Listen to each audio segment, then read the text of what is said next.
बिस्मिल्लाहिर्रहमानिर्रहीम। लाखों करोड़ों दरूद मोहम्मद मुस्तफ़ा सल्लल्लाहु अलैहि वसल्लम, उनकी आल पर, उनकी औलाद पर, उनकी उम्मत पर। सबसे पहले तो मैं आज बात करना चाहता हूं जो पूरे मुल्क में एक हिजान बरपा है। पाकिस्तान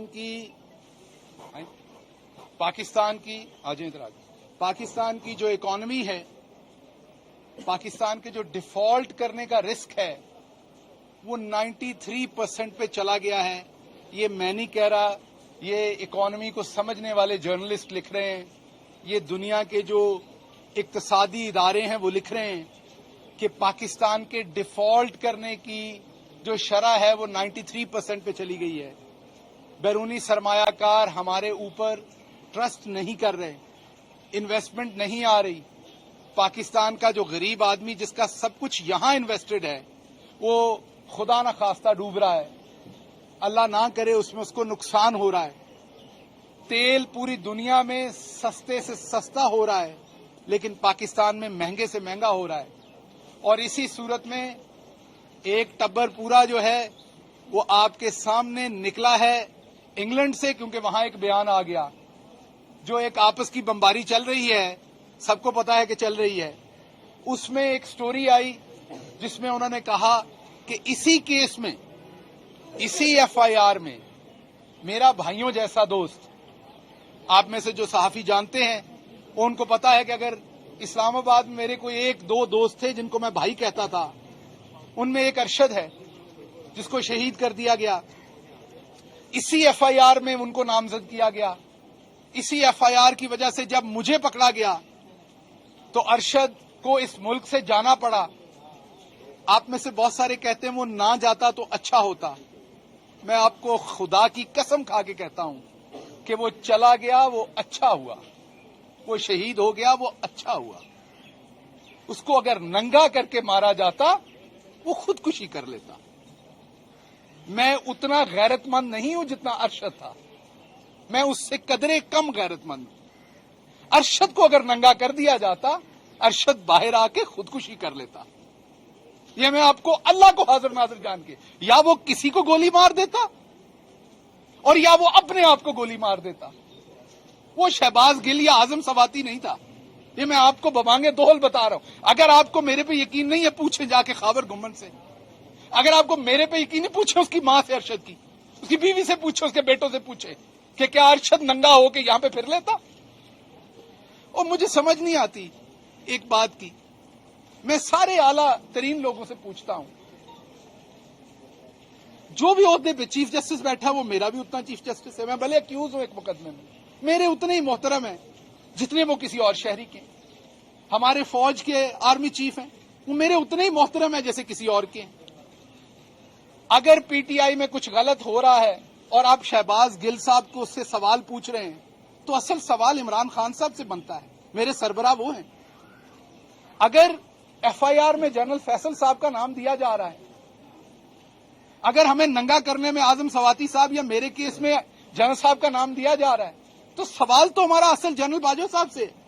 सरबराह तो वो हैं मेरी फौज के, वो मेरे लिए उतने ही अहम है जितने किसी और के लिए। मेरे, क्योंकि वो मेरी फौज के सरबराह, इसलिए मेरे लिए मोहतरम है। हमारी पूरी फौज जो है वो हमारे माथे का झूमर है। हमेशा हमने ये कहा, मैंने तो रिपीटेडली ये कहा। तो अब सवाल भी तो उन्हीं से करेंगे ना। अगर हमें वहां पर कोई तकलीफ है तो सवाल उन्हीं से करेंगे ना। तो मेरी उनसे सवाल है कि वो इस टाइम अलविदाई मुलाकातें कर रहे हैं। मेरा जाने से पहले उनसे सवाल है कि अरशद को, मुझे और आजम सवाती को इंसाफ दे के जाइए। आप हमारे बड़े भी हैं, आप आर्मी चीफ भी हैं, आप हमारे बड़े भाइयों की तरह भी हैं, आप इस मुल्क के मेरे शहरी होने के नाते मेरा आप पे हक भी है।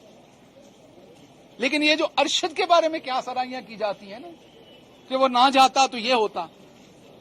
मैंने जैसे पहले कहा कि जो हुआ खालिक ने ऐसे ही लिखा था, उसने और जीना नहीं था, क्योंकि जीने के लिए आपको थोड़ा सा बेशर्म होना पड़ता है हमारे जैसे मुल्क में।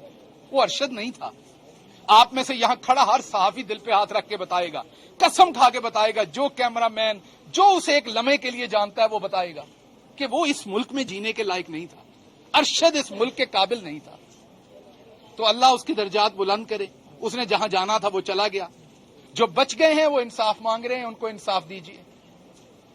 اور ملک جس ہجان میں ہے اس ٹائم، جس طرح کا یہ چور ٹولہ اوپر بیٹھا فیصلے کر رہا ہے کہ جیسے ہی ایک سٹیٹمنٹ آئی تو وہ نکلے لندن سے اور یورپ میں چلے گئے. کیوں گئے؟ تاکہ لندن پولیس کو جواب نہ دینا پڑے. اور اب کیا ہوگا؟ اب وہاں پر لندن پولیس سے بھی وہی کھیل کھیلے جائیں گے اور کہہ رہے ہیں سمری ہمیں نہیں آئی، سمری ہمیں بھیجی جائے. سمری کھیلا جا رہا ہے. ملک کی اعلیٰ ترین جو ایک اپوائنٹمنٹ ہے اس کے اوپر آپ دیکھیے کس طریقے سے اسے پولیٹیسائز کر رہے ہیں. اور دوسری طرف اقتصادی مارکیٹ دیکھیے کدھر جا رہی ہے. تو نقصان کس کا ہونا ہے؟ غریب آدمی کا. نقصان کس کا ہونا ہے؟ عام آدمی کا. تو اس لیے میں آنریبل بندیال صاحب سے بھی ریکویسٹ کروں گا کہ وہ بھی جن کیسز میں ان سے ہماری استدعا ہے ان کیسز میں آپ بات کریں. میرے سے اکثر لوگ پوچھتے ہیں گل صاحب آپ بولتے نہیں، آپ چپ ہیں. میں چپ اس لیے کہ آپ مجھے دکھا نہیں سکتے. میں ہر ہفتے 2 پریس کانفرنسز کرتا ہوں، آپ دکھا نہیں پاتے مجھے. آپ میں بولتا نہیں ہوں، میرے دل میں بہت کچھ ہے. میرے دل میں بہت کچھ ہے. میرے بھائی اعظم صاحب جو ہے ان کے ساتھ جو ہوا مجھے بہت تکلیف ہے. بڑے بھائی ہیں میرے. بس یہ ذہن میں رکھیے کہ جو ان کے ساتھ 2 گھنٹے کے لیے ہوا میرے ساتھ وہ ہفتوں ہوا. میرے پاس بہت کچھ ہے لیکن میں اپنے ملک کے لیے، میں ایک لارجر انٹرسٹ کے لیے چپ ہوں. اگر میں بزدل ہوتا تو میں بھاگ جاتا. اتنا غیرت مند نہیں ہوں، میں نے پہلے کہہ دیا جتنا ارشد تھا، لیکن کچھ نہ کچھ غیرت تو رکھتا ہوں میں بھی. اس لیے نہ آپ میری بات دکھا سکتے ہیں نہ میں بول سکتا ہوں. بہتر ہے یہ زخم یہیں سی دیے جائیں تو بہتر ہے. صرف میں اتنی بات کہوں گا کہ خدا را جو جہاں جہاں بیٹھا ہے، جو اس ملک کے مستقبل کا ضامن ہے، وہ دیکھے کہ اس ملک میں ایک ہیرے جیسا لیڈر ہے عمران خان. آپ کو سیاسی اختلاف ہوگا تو اس کو دن دہاڑے گولیاں مار دی گئی ہیں.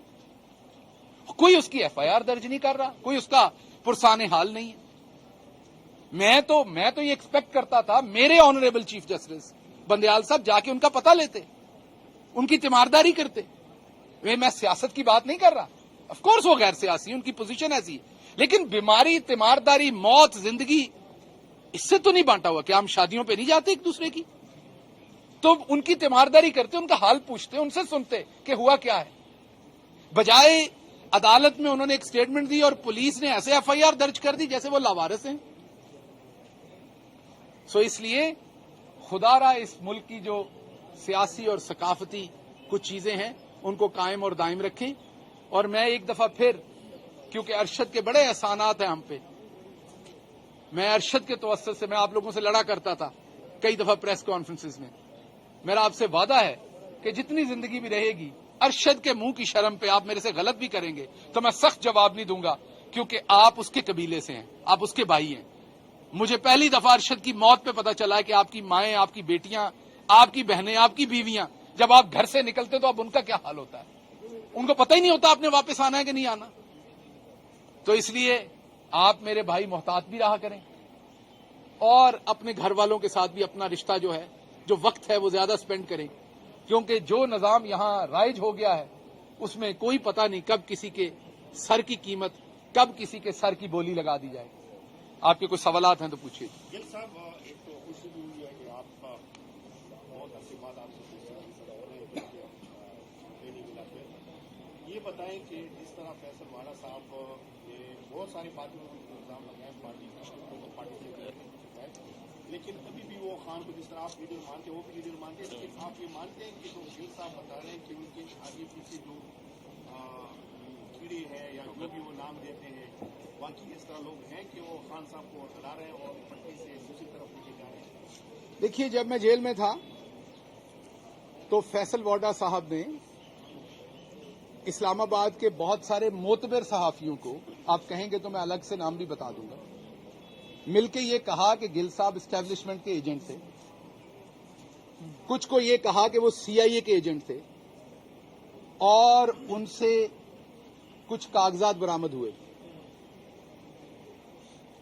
جو ایز اے ایجنٹ ان کے پاس تھے. یہ انہوں نے کہا. تکلیف ہوئی مجھے سن کے، اکٹھے کام کیا ہوا تھا. ارشد سے جب میری آخری بار بات ہوئی تو یہ بات بھی ڈسکس ہوئی. میں اکثر اس سے مشورہ کر لیتا تھا کسی بات کا کچھ سمجھ نہ آئے تو اس نے مجھے کہا کہ جو فیصل کو اچھا لگا وہ اس نے کیا जो आपको अच्छा लगा वो आपने किया, लेकिन होता वो है जो मौला को अच्छा लगता है। तो अब बस सर नीचे फेंक के जो आपका अल्लाह पे एतकाद है अपना काम करें, बाकी आपकी किस्मत में क्या है वो अल्लाह ने लिखा हुआ है, वो उसको फैसला करने दें। तो मैं आपके जवाब में यही कहूंगा कि फैसल भाई ने जो किया वो उनको अच्छा लगा, जो उन्होंने मेरे बारे में कहा मैं उनका बड़ा शुक्रगुजार हूं। और जब वो प्रेस कॉन्फ्रेंस कर रहे थे पीटीआई और इमरान खान के खिलाफ चांदी दिनों में, तो उनमें से एक सहाफी का मुझे फोन आया, मैंने उठाया, उसने कहा गिल साहब अल्लाह अल हक है, टीवी चलाकर देखिए, और साथ उसने अल्लाह हाफिज का और फोन बंद कर दिया। तो जब मैंने टीवी चलाया तो वो प्रेस कॉन्फ्रेंस लगी हुई थी, तो वाकई अल्लाह अल हक है। सर, आपने बात की आर्मी चीफ की तैनाती के हवाले से मुल्क में एक एहजाज जो है वो बरपा है। आप लोगों ने 26 तारीख का इंतखाब किया, क्या आप भी आर्मी चीफ की तैनाती पर जो प्रेशर डालना चाहते हैं? क्या आप समझते हैं एहजाज में तहरीक इंसाफ भी बराबर की शरीक है? ਇਹਦਾ ਜਵਾਬ ਕਿਸੇ ਹੋਰ ਨੂੰ ਦਿਓ, ਦੇਣ ਦਿਓ, ਕੁੱਟਦੇ ਬਹੁਤ ਨੇ, ਬੜਾ ਮਾਰਦੇ ਨੇ ਅੱਲਾ ਦੀ ਕਸਮ। ਮੈਂ ਆਪਣੇ ਹਿੱਸੇ ਦੀ ਖਾ ਬੈਠਾ, ਮੇਰਾ ਭਰਾ ਬੜਾ ਸੋਹਣਾ ਹੈ, ਵਾਲ ਇਹਨੇ ਸੋਹਣੇ ਨੇ, ਮੇਰੀ ਮਾਸੀ ਵੀ ਘਰ ਖੁਸ਼ ਹੋਏਗੀ ਕਿ ਸ਼ਾਮੀ ਵਾਪਸ ਆਏਗਾ ਨੌਕਰੀ ਕਰਕੇ। ਨਾ ਮੇਰੇ ਕੋਲੋਂ ਇਹੋ ਜਿਹੇ ਸਵਾਲ ਪੁੱਛੋ। गिल साहब ये बता दें कि एक तरफ तो आप लोगों ने 26 तारीख की खान साहब ने ऐलान किया है पिंडी में, और दूसरी तरफ की इंग्लैंड की टीम जो है वो पिंडी क्रिकेट स्टेडियम में खेलने आ रही है, और एक सिक्योरिटी खदशात का कहा गया है कि जब वहाँ पर फैजाबाद जो आपने मकाम चूज किया है वहाँ पे अगर आप लोग धरना देते हैं तो ये जो मैच है ये सीरीज कैंसिल होने का खदशा है। तो क्या आप लोग इस पर कोई स्पॉट चेंज करने पर नजरसानी आप लोग करेंगे कि मैच भी डिस्टर्ब ना और आपका जो एक एहतजाज है वो चले? देखिए बात ये है कि ये तो होना ही है कि अब इमरान खान ने फैसला किया है तो हर चीज इमरान खान पर डाल दी जानी है। उस दिन के हिसाब से आप देखेंगे ऐसी ऐसी चीजें निकलनी हैं जो आपने पहले सोचा भी नहीं होगा। तो वो हमारे मेहमान हैं जो क्रिकेट टीम आ रही है, पाकिस्तानी कौम बड़ी मेहमान नवाज है। ये बिल्कुल दुरुस्त है कि पहले दुश्मन ममालिक ने हमारे यहाँ क्रिकेट को बंद करने की कोशिश की, लेकिन उसमें कभी भी किसी पाकिस्तानी की शरारत नहीं थी, दुश्मन ममालिक की थी। तो पाकिस्तानी कौम वो 26 के उस धरने में हो, एहतजाज में हो, या वो कहीं और अपना काम कर रही है, वो सारी अवाम जो भी टीम आएगी उसको रिस्पेक्ट भी करेगी, ऑनर भी करेगी और उनका एहतराम भी करेगी। तो मेरा नहीं ख्याल इन दो चीजों का कोई आपस में लेना देना है। शुक्रिया।